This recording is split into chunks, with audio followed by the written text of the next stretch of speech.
Hi అండి, welcome to great Indian spies. ఎలా ఉన్నారు? అందరూ బాగున్నారా? నేను కూడా చాలా బాగున్నానండి. ఇవాళ అయితే మీకోసం నా వే ఆఫ్ స్టైల్లో టమాటో రైస్ బాత్ ఎలా చేయాలో చూసేద్దాం. మరి ఇదైతే చాలా ఈజీగా చేసుకోవచ్చు, చాలా తక్కువ టైంలో కూడా చేసుకోవచ్చు అండి. చాలా టేస్టీగా కూడా ఉంటుంది. మరి ఎందుకు లేటు రెసిపీలోకి వెళ్ళిపోదాం. మరి ముందుగా ఇక్కడ నేనైతే కుక్కర్ అయితే తీసేసుకుంటున్నానండి ముందుగానే.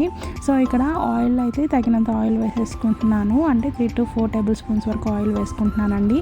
అలాగే ఇక్కడ మసాలాలు వచ్చేసేసి నేను స్టార్ అనాస్, అలాగే దాల్చిన చెక్క, లవంగాలు, అలాగే మిరియాలు, అలాగే జాపత్రి, అలాగే ఇలాచీ కూడా వేసేసుకుంటున్నాను. దాంతోపాటు బిర్యానీ ఆకు కూడా వేసేసుకుంటున్నానండి.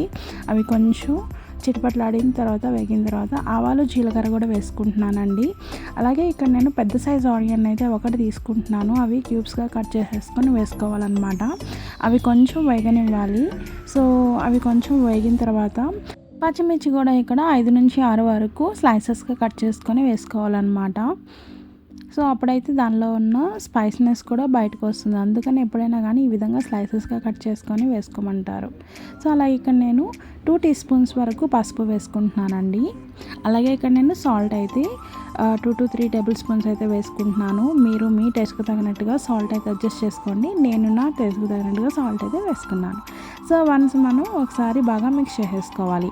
అలాగే ఇక్కడ నేను టమాటో ప్యూరీ తీసుకున్నానండి. పెద్ద సైజువి 4 నుంచి 5 వరకు టమాటోస్ తీసుకుంటున్నాను. దాంట్లోనే నేను అల్లం, అలాగే వెల్లుల్లిపాయ రబ్బలు, దాంతోపాటు ధనియాలు కూడా వేసేసుకొని బాగా మిక్సీ పట్టేసుకోవాలన్నమాట. ఈ విధంగా బాగా మెత్తగా మిక్సీ పట్టుకోవాలి.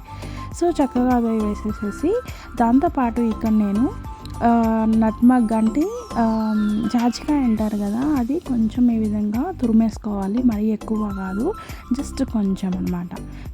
ఏంటంటే అది వేస్తే కొంచెం టేస్ట్ బాగుంటుంది, అందుకనేసి నేను ఎప్పుడు కూడా జాజికాయ వేస్తాను అనమాట, ఈ విధంగా తురిమేసి.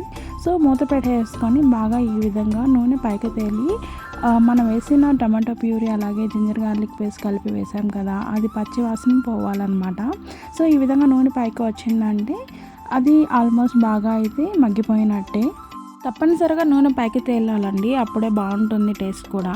సో చూసారు కదా ఈ విధంగా. అలాగే ఇక్కడ నేను 2-3 రెబ్బలు కరివేపాకు, అలాగే గుప్పెడంతా కొత్తిమీర వేసుకుంటున్నాను. పుదీనా మీ దగ్గర ఉంటే పుదీనా వేసుకోండి, నా దగ్గర లేకపోవడం వల్ల నేను స్కిప్ చేస్తున్నాను. అలాగే ఫ్రెష్ క్రీమ్ అండి, ఇది కంపల్సరీ అయితే వేయండి, చాలా చాలా టేస్టీగా ఉంటుందన్నమాట. నేనైతే 3 టేబుల్ స్పూన్స్ మాత్రం వేస్తున్నాను. క్రీమ్ అయితే కంపల్సరీ వేసుకోండి. మీకు దగ్గరలో ఉన్న స్టోర్లో కానీ లేదంటే ఏదైనా మార్ట్లో కానీ కంపల్సరీ దొరుకుతుంది. సో అలా. సో అది వేసిన తర్వాత కాసేపు ఒక 2 to 3 మినిట్స్ వరకు బాగా మగ్గించి తర్వాత ఇక్కడ బియ్యం అయితే నేను సోనా మసూరినే వేస్తున్నానండి. సో సోనా మసూరి నేను కరెక్ట్గా 400 గ్రామ్స్ వేసుకుంటున్నాను. సో దాంతోపాటు వాటర్ కూడా ఇప్పుడు 1 కప్కి 1.5 కప్ వాటర్ అయితే నేను వేస్తున్నానండి. ఇంకోటి ఏంటంటే మనం వేసే రైస్ని బట్టి కూడా వాటర్ అనేది అడ్జస్ట్ చేసుకోవాల్సి వస్తుందన్నమాట. సో దాన్ని బట్టి చూడండి, పాత బియ్యమా లేదా కొత్త బియ్యమా అలా అనమాట.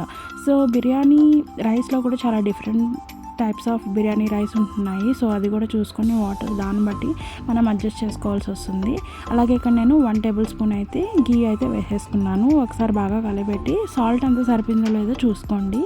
సో ఇక్కడైతే నేను కారం వేయట్లేదండి. సో మీకు కావాలంటే కారం అయినా వేసుకోవచ్చు, నేనైతే కారం అయితే స్కిప్ చేశాను. సో 1 to 2 విజిల్స్ అయితే రానివ్వాలన్నమాట. అలాగే 20 to 40 మినిట్స్ వరకు రెస్ట్ ఇచ్చేసేయాలి, అప్పుడే అది బాగా వాటర్ అంతా పీల్ చేసేసుకొని మంచిగా వస్తుంది. సో చూసారు కదా, నాకైతే రైస్ బాగా ఉడికిపోయిందనమాట.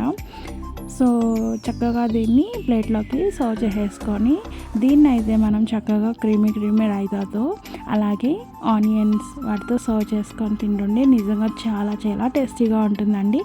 సో చూసారు కదా, మరి మీకు నచ్చిందా? మీకు నచ్చినట్లయితే తప్పకుండా ఒకసారి ట్రై చేయండి. ట్రై చేసి ఎలా వచ్చిందో కామెంట్ సెక్షన్లో కామెంట్ చేయండి. సో అలాగే మీరు ఎవరైనా కొత్తగా చూస్తున్నట్లయితే ప్లీజ్ లైక్ చేసి, షేర్ చేసి, సబ్స్క్రైబ్ చేయండి. లైక్ చేయడం మాత్రం అస్సలు మర్చిపోవద్దు. సో మరొక రెసిపీతో ఇంకొక వీడియోలో మళ్ళీ కలుద్దాం. Thank you for watching.